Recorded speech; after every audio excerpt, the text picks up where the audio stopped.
Komnas HAM bertemu keluarga dan istri almarhum Arya Daru Pangayunan, diplomat Kementerian Luar Negeri yang tewas terlakban di kamar indekosnya. Beras mahal, warga Kabupaten Sukoharjo mendapat bantuan beras 20 kg untuk 2 bulan.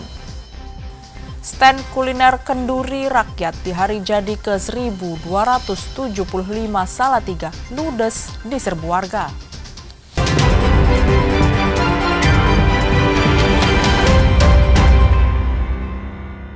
Saudara, bagaimana kabar Anda hari ini? Semoga selalu sehat. Selain 3 informasi tadi, sejumlah informasi menarik lainnya akan kami hadirkan untuk melengkapi Kompas Jateng hari ini. Selama 30 menit ke depan, Kompas Jateng menyajikan informasi independen dan terpercaya seputar Semarang, Jawa Tengah, dan Yogyakarta. Bersama saya, Novelia Hasanah.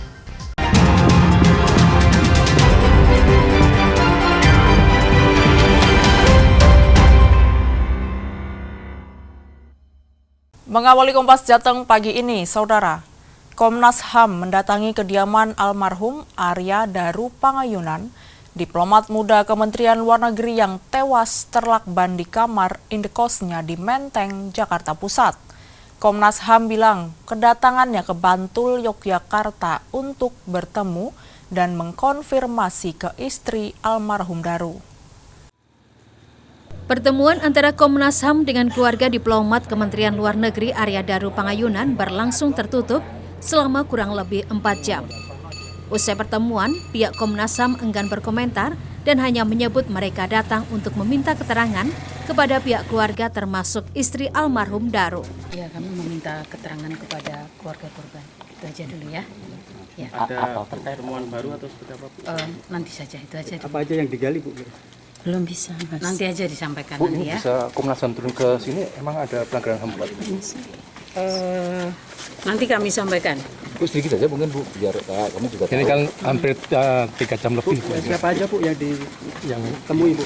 Sama Mbak Pika, istri. Ketemu dengan siapa, Bu? Iya, ketemu keluarga.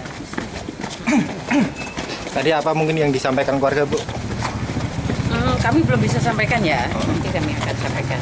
Tapi turut mengumpulkan bukti nggak, Bu? Misalnya ada chat atau apa gitu yang terkait dengan Mas Arya Daru gitu, dari keluarga ke Mas Arya Daru gitu. Atau siapa caranya, Pak? Bu, kenapa terkesan tertutup sekali, Bu? Atau mungkin keterangan Ada lembaga institusi negara yang terlibat dalam kasus ini. Bu, apakah ada keterlibatan yang memang harus ditutup-tutupi seperti itu, Bu? Iya, Kami Bu. belum bisa sampaikan, Mas. Nanti perkembangan dari penyelidikan akan kami sampaikan ya. Berarti ada kemungkinannya, Bu, ya? Lembaga terlibat, Bu. Sebelumnya, Arya Daru Pangayunan, diplomat Kementerian Luar Negeri, ditemukan tewas terlakban di kamar indekosnya di Menteng, Jakarta Pusat. Hingga 2 pekan berlalu, misteri kematian Daru belum berhasil diungkap oleh pihak kepolisian. Michael Aryawan, Kompas TV, Bantul, Yogyakarta. Yang juga menjadi sorotan pagi ini, Saudara, tak hanya menyita ijazah Presiden ke-7 Joko Widodo, penyidik Polda Metro Jaya juga menyita 5 ijazah teman seangkatan Jokowi saat sekolah di SMA Negeri 6 Solo. Dalam pemeriksaan 3 hari terakhir di Solo, Jawa Tengah, penyidik Polda Metro Jaya juga memeriksa sejumlah orang. Selain dari Dinas Pendidikan dan pihak SMA Negeri 6 Solo, polisi juga mencari informasi dari teman sekelas Jokowi. Tak hanya memeriksa, penyidik juga menyita 5 ijazah teman SMA Jokowi. Ada berapa ijazah yang disita? Gimana? Ada 5. Ada 5, ya. Ada 5 ijazah.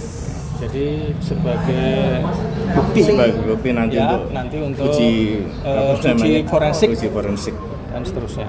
Jadi semuanya sudah kita laksanakan dengan baik sehingga kami sudah proses itu sudah berjalan dengan lancar sesuai dengan apa yang diminta oleh pihak Polda Metro Jaya. Itu aja. Teman SMA Jokowi juga sempat mengajukan diri sebagai penggugat intervensi saat sidang di Pengadilan Negeri Solo. Walau akhirnya ditolak majelis hakim, namun keberadaan mereka cukup penting dalam kasus ini. Widi Nugroho, Kompas TV, Solo, Jawa Tengah. Sementara itu, saudara penuding ijazah palsu Joko Widodo, Rismon Sianipar, mengaku kecewa dengan penyidik Polda Metro Jaya yang melakukan pemeriksaan terhadap Joko Widodo di Mapolresta Surakarta. Selain itu, Rismon juga meminta ijazah Joko Widodo disita oleh penyidik. Ditemui di kampus Universitas Gadjah Mada, Yogyakarta pada Rabu siang, penuding ijazah palsu Joko Widodo, Rismon Sianipar, mengaku kecewa dengan penyidik Polda Metro Jaya yang melakukan pemeriksaan terhadap Joko Widodo di Mapolresta Surakarta. Rismon menyebut jika laporan terhadap dirinya dilayangkan di Polda Metro Jaya, maka seharusnya Joko Widodo diperiksa di Jakarta.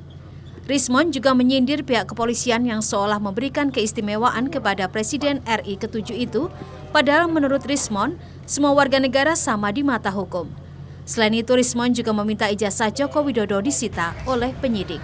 Ya, kami merasa kecewa ya, karena Pak Jokowi yang melaporkan kami ke Polda Metro Jaya, harusnya beliau yang lebih konsisten memenuhi panggilan tersebut untuk diperiksa di Polda Metro Jaya. Ya, kalau memang mau diperiksa di Polresta Solo, harusnya melaporkannya di Polresta Solo. Jadi ini kami merasa ada tidak adanya persamaan di depan hukum, equality before the law harusnya. Dan itu harusnya ijazah tersebut harus disita dan diuji bersama di Polda Metro Jaya, bukan hanya pengakuan ditunjukkan ke penyidik. Publik ini perlu mengetahui karena ijazah tersebut tersebut telah dipakai oleh Joko Widodo sebagai calon wali kota Solo 2005, calon gubernur DKI tahun 2012, dan calon presiden tahun 2014 dan 2019. Publik punya hak untuk mengetahuinya. Ini yang Menurut Rismon, ijazah Jokowi penting disita penyidik untuk dilakukan penyelidikan karena segala sumber polemik berasal dari barang tersebut. Michael Aryawan, Kompas TV, Sleman, Yogyakarta. Beras mahal, warga Kabupaten Sukoharjo mendapat bantuan beras 20 kg untuk 2 bulan.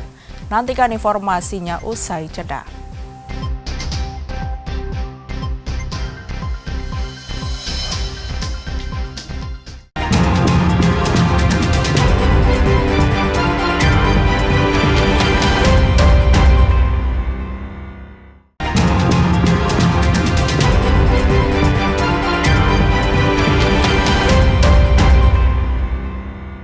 Saudara, masih di Kompas Jateng bersama saya, Novelia Hasanah. Kapolri Jenderal Listio Sigit Prabowo menyebut pihaknya tengah mendalami kasus beras oplosan premium sesuai perintah Presiden Prabowo Subianto. Saat berada di Kabupaten Klaten, Jawa Tengah, Kapolri Jenderal Polisi Listio Sigit memastikan akan menindak tegas pengoplos beras premium agar kasus ini tidak merugikan masyarakat. Saat ini, tim sudah bergerak sesuai data yang diterima dan pihaknya masih mendalami kasus beras oplosan premium. Tim sedang bergerak semuanya. Sesuai dengan data yang ada, kita sedang melakukan pendalaman sesuai dengan perintah Bapak Presiden sudah jelas. Kita akan tindak tegas. Sebelumnya, ditemukan 212 merek beras yang tidak memenuhi standar mutu, mulai dari komposisi hingga volumenya. Beras berlabel premium tersebut ternyata kualitasnya biasa. Nikolus Irawan, Kompas TV, Klaten, Jawa Tengah. Sementara itu, Saudara, Dinas Perindustrian dan Perdagangan Jawa Tengah menguji keaslian dari sampel merek dagang beras premium oplosan yang masuk dalam daftar Kementerian Pertanian.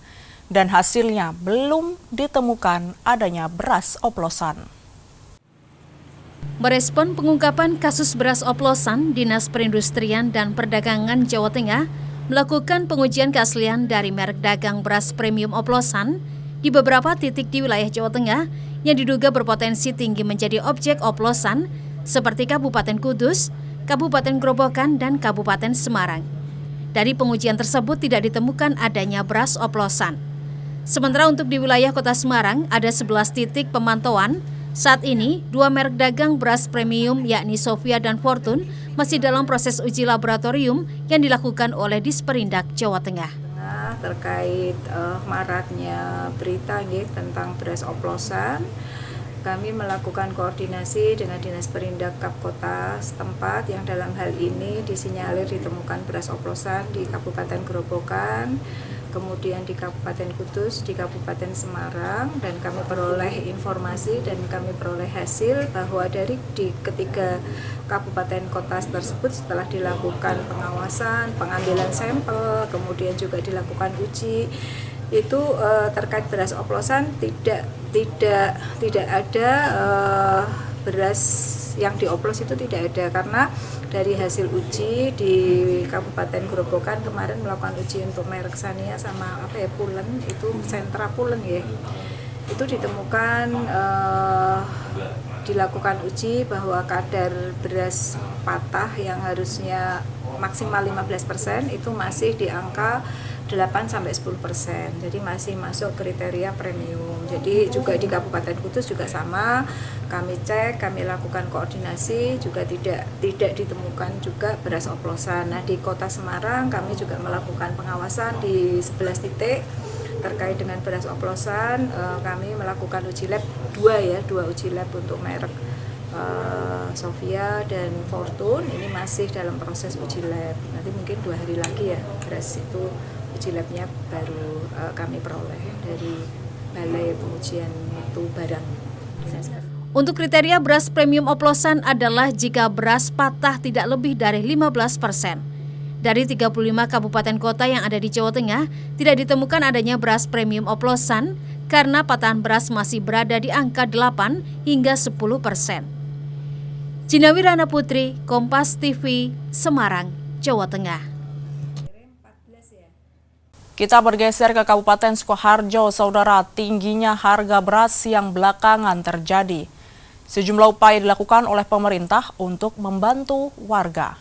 Di Kabupaten Sukoharjo, Jawa Tengah, warga menerima bantuan cadangan pangan pemerintah berupa beras 20 kg per kepala keluarga untuk 2 bulan.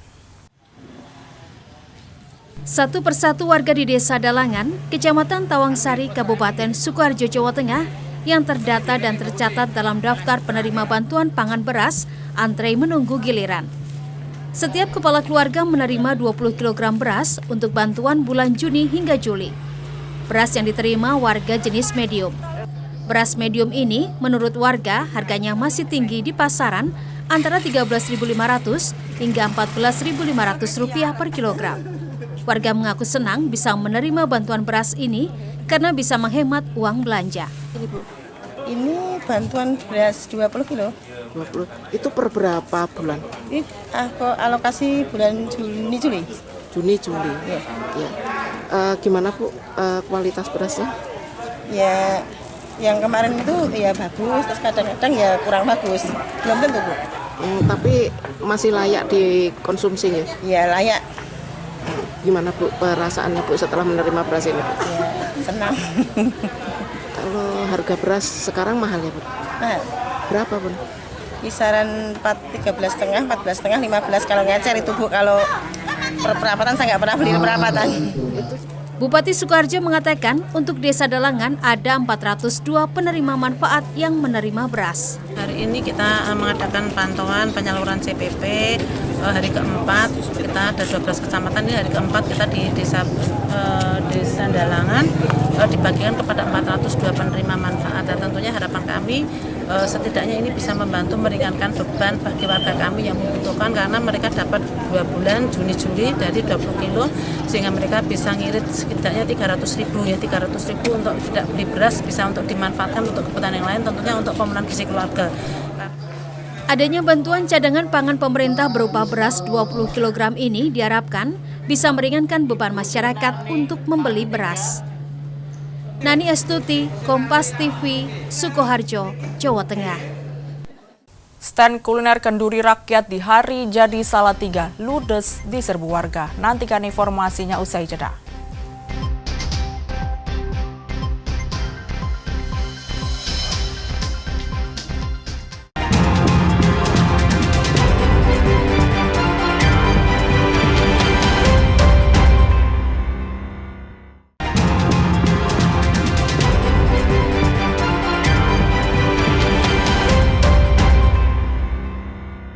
Terima kasih Anda masih di Kompas Jateng bersama saya Novelia Hasanah.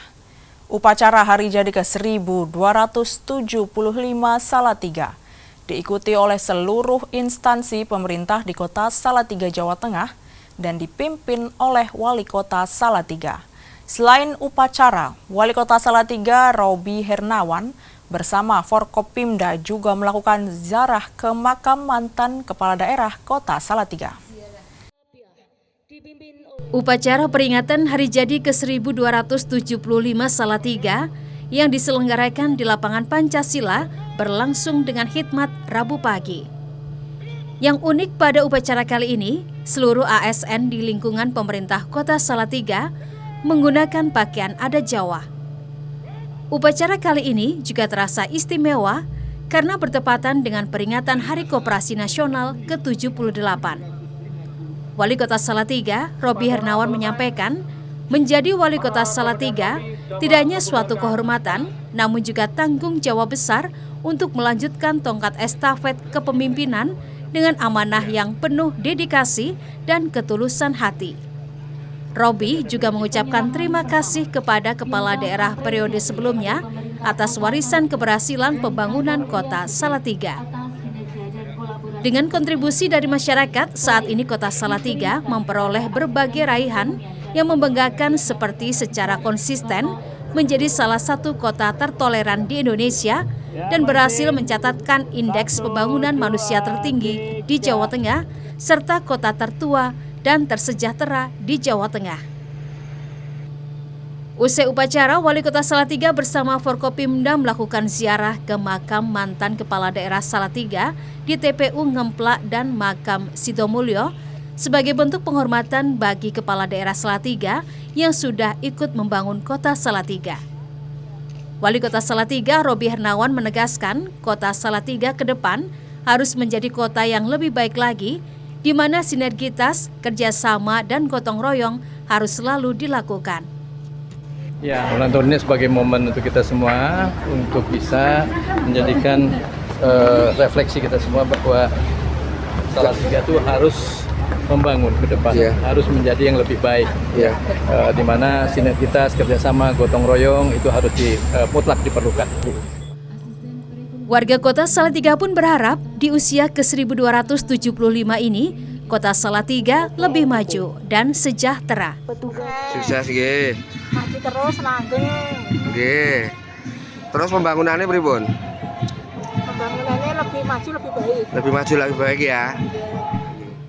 Kilas balik, Kota Salatiga yang dahulu dikenal sebagai Hampra secara resmi berdiri pada 24 Juli 750 Masehi. Hal ini tercatat dalam prasasti Plumpungan yang memuat kalimat bahasa Jawa kuno Srir Astu Swasti Prajabyah yang berarti semoga bahagia, selamatlah rakyat sekalian. Prasasti itu menjadi dasar ditetapkannya hari jadi Salatiga lewat Perda nomor 15 tahun 1995. Hendro Teguh Prastowo, Kompas TV, Salatiga, Jawa Tengah. Sementara itu, saudara, sebanyak 7.000 porsi makanan dan minuman disediakan di puncak hari jadi ke-1275 Salatiga di acara kenduri rakyat yang digelar di lapangan Pancasila. Siapapun boleh hadir dalam acara kenduri rakyat tersebut. Warga Kota Salatiga terlihat sangat antusias datang di acara kenduri rakyat di lapangan Pancasila yang menyediakan 7.000 porsi makanan dan minuman gratis. Dalam sekejap, seluruh stand makanan dan minuman yang disediakan oleh pemerintah Kota Salatiga pun langsung ludes. Wali Kota Salatiga, Robi Hernawan mengatakan kenduri rakyat merupakan bentuk rasa syukur dan menghargai budaya leluhur. Tradisi budaya leluhur harus selalu dipertahankan sebagai wujud pelestarian budaya. Kita upaya mengangkat budaya, mengangkat budaya Salatiga khususnya, dan filosofinya adalah untuk mendapat keberkahan semua dengan kita menghargai para leluhur. Salah seorang warga yang hadir di kenduri rakyat berharap banyak untuk kemajuan Kota Salatiga. kemajuan Salatiga sendiri, untuk Salatigaku sukses, para generasinya, para pejabatnya tahu yang di bawahnya aja udah. Di perayaan hari jadi ke-1275 Salatiga, semua acara yang digelar oleh pemerintah Kota Salatiga berlangsung meriah dan memberikan dampak positif bagi Kota Salatiga. Hendro Teguh Prastowo, Kompas TV, Salatiga, Jawa Tengah. Informasi lainnya, Saudara, Satria Arta Kumbara, mantan prajurit TNI Angkatan Laut, membuat publik tersentak usai berkeinginan kembali ke Indonesia. Pria asal Ambarawa, Kabupaten Semarang, Jawa Tengah yang merupakan alumni SMK Dr. Cipto tersebut masih berada di garis depan di medan perang sebagai tentara bayaran Rusia. Pihak SMK Dr. Cipto Ambarawa, Kabupaten Semarang, Jawa Tengah membenarkan Satria Arta Kumbara, alumni jurusan Teknik Mekanik dan lulusan tahun ajaran 2004-2005 sebelum masuk di Korps Marinir TNI Angkatan Laut. Saat bersekolah, Satria dikenal sebagai siswa yang cenderung pendiam dan sopan, meski secara akademis tidak menonjol, namun tergolong pintar. Ya, dia dari alumni Dr. Cipto yang saya sendiri kan saat itu belum mengenai ya, karena tapi dari para data dan Bapak Ibu guru yang sudah pernah mengajar memang alumni dari sini, memang karakter anaknya ya biasa lah, tidak ada prestasi yang menonjol, tapi memang anak-anak yang seperti itu justru setelah lulus itu malah justru membuat menjadi anak-anak yang punya nilai-nilai lebih di masyarakat. Angkatan tahun berapa itu Pak dulu Pak ya? 2004-2005. Satria Arta Kumbara yang merupakan siswa tidak menonjol namun dapat menjalani pendidikan dengan baik, sehingga setelah lulus menjadi anak yang punya nilai lebih di masyarakat. Namun setelah mendengar kabar menjadi tentara bayaran Rusia, hal tersebut cukup mengejutkan.